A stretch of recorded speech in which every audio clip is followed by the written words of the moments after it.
بسم اللہ الرحمن الرحیم۔ صرف 5 منٹ کا مدرسہ قرآن و حدیث کی روشنی میں 212واں دن 2 شعبان المعظم۔ نمبر 1، اسلامی تاریخ۔ حضرت خالد بن ولید رضی اللہ عنہ کا اخلاص۔ صحابہ کرام رضی اللہ عنہم اجمعین کے ہر عمل میں اخلاص نیت اللہ تعالی کی رضا شامل ہوتی تھی، اس لیے وہ اخلاص اور اللہ کی رضا مندی حاصل کرنے کے لیے بڑے بڑے عہدے قربان کر دیا کرتے تھے۔ حضرت خالد بن ولید رضی اللہ عنہ کی معزولی ان کے اخلاص کی بہترین مثال ہے۔ جب حضرت عمر رضی اللہ عنہ نے ملکی انتظام اور بعض دوسری مصلحتوں کی وجہ سے انہیں معزول کر دیا اور ان کی جگہ حضرت ابو عبیدہ بن جراح رضی اللہ عنہ کو امیر بنا دیا، تو حضرت خالد بن ولید رضی اللہ عنہ نے لوگوں سے فرمایا، تم پر امیر المؤمنین حضرت عمر رضی اللہ عنہ نے اس شخص کو امیر بنایا ہے جس کو رسول اللہ صلی اللہ علیہ وسلم نے امین الامت کا لقب دیا ہے۔ یہ کہہ کر امارت کو ان کے حوالے کر دیا۔ اس اخلاص اور وفاداری کو دیکھ کر حضرت ابو عبیدہ رضی اللہ عنہ نے کہا، میں نے رسول اللہ صلی اللہ علیہ وسلم کو یہ فرماتے ہوئے سنا ہے کہ خالد اللہ کی تلواروں میں سے ایک تلوار ہے۔ حضرت خالد رضی اللہ عنہ زندگی بھر شہادت کی آرزو کرتے رہے، مگر شہادت مقدر میں نہیں تھی۔ جب ان کے انتقال کا وقت آیا تو بستر پر لیٹے ہوئے فرمایا، جب میں انتقال کر جاؤں تو میرا گھوڑا اور میرے ہتھیاروں کو اللہ کے لیے وقف کر دینا۔ ملک شام کے حمص نامی شہر میں سن 21 ہجری میں ان کا انتقال ہوا۔ نمبر 2، حضور صلی اللہ علیہ وسلم کا معجزہ۔ حضرت فاطمہ رضی اللہ عنہ کے متعلق پیشین گوئی۔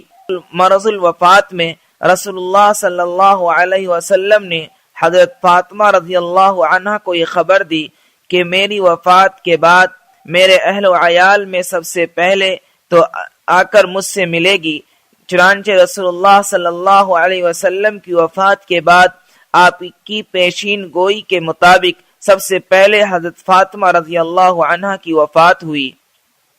نمبر 3، ایک فرض کے بارے میں۔ مسجد میں داخل ہونے کے لیے پاک ہونا۔ رسول اللہ صلی اللہ علیہ وسلم نے فرمایا، کسی حائضہ عورت اور کسی جنبی یعنی ناپاک آدمی کے لیے مسجد میں داخل ہونے کی بالکل اجازت نہیں ہے۔ فائدہ، مسجد میں داخل ہونے کے لیے پاک ہونا ضروری ہے۔ نمبر 4، ایک سنت کے بارے میں۔ کپڑے پہننے کی دعا۔ رسول اللہ صلی اللہ علیہ وسلم نے فرمایا، جو کوئی کپڑا پہنے اور یہ دعا پڑھے تو اس کے اگلے پچھلے سب گناہ معاف ہو جاتے ہیں۔ دعا یہ ہے، الحمدللہ الذی کسانی ھذا الثوب ورزقنیہ من غیر حول منی ولا قوت۔ نمبر 5، ایک اہم عمل کی فضیلت۔ قرآن کی تلاوت کرنا۔ رسول اللہ صلی اللہ علیہ وسلم نے فرمایا، قرآن شریف کی تلاوت کیا کرو، اس لیے کہ قیامت کے دن یہ اپنے ساتھی یعنی پڑھنے والے کی شفاعت کرے گا۔ نمبر 6، ایک گناہ کے بارے میں۔ زمین میں فساد پھیلانا۔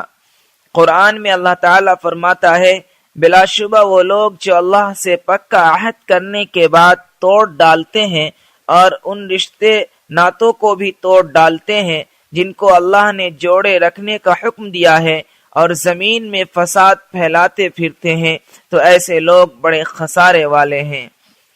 نمبر 7، دنیا کے بارے میں۔ دنیا مانگنے والا۔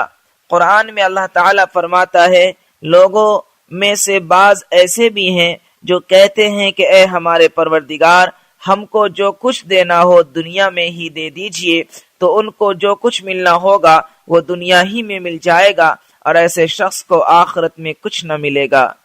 نمبر 8، آخرت کے بارے میں۔ قبر کا عذاب۔ رسول اللہ صلی اللہ علیہ وسلم بنو نجار کے باغ میں تشریف لے گئے، وہاں چند قبریں تھیں۔ اچانک رسول اللہ صلی اللہ علیہ وسلم کا خچر بتکا۔ رسول اللہ صلی اللہ علیہ وسلم نے فرمایا، مردوں کو عذاب دیا جا رہا ہے، اسی کی آواز سے یہ بتکا ہے۔ اگر یہ ڈر نہ ہوتا کہ تم مردوں کو دفن کرنا چھوڑ دو گے تو میں تمہیں بھی وہ آواز سنوا دیتا۔ نمبر 9، طب نبوی سے علاج۔ جسم کے درد کا علاج۔ حضرت عثمان بن ابی العاص رضی اللہ عنہ نے رسول اللہ صلی اللہ علیہ وسلم کی خدمت میں حاضر ہو کر اپنے جسم کے درد کو بتایا تو رسول اللہ صلی اللہ علیہ وسلم نے فرمایا جہاں درد ہوتا ہو وہاں ہاتھ رکھ کر 3 بار بسم اللہ اور 7 مرتبہ یہ دعا پڑھو اعوذ باللہ وقدرتہ من شر ما اجد واحاذر۔ ترجمہ میں اللہ اور اس کی قدرت کی پناہ چاہتا ہوں ہر اس تکلیف سے جو مجھے پہنچی ہے اور جس سے میں ڈرتا ہوں۔ چنانچہ ان صحابی نے جب یہ کلمات کہے تو ان کا درد ختم ہو گیا۔ پھر وہ صحابی اپنے گھر والوں اور دوسرے ضرورت مندوں کو ہمیشہ ان کلمات کی تلقین کرتے رہتے تھے۔ نمبر 10، نبی صلی اللہ علیہ وسلم کی نصیحت۔ رسول اللہ صلی اللہ علیہ وسلم نے فرمایا اللہ کے ذکر کے علاوہ زیادہ بات مت کرو کیونکہ اس سے دل میں سختی پیدا ہوتی ہے اور جس کے دل میں سختی ہوتی ہے وہ اللہ کی رحمت سے سب سے زیادہ دور ہوتا ہے۔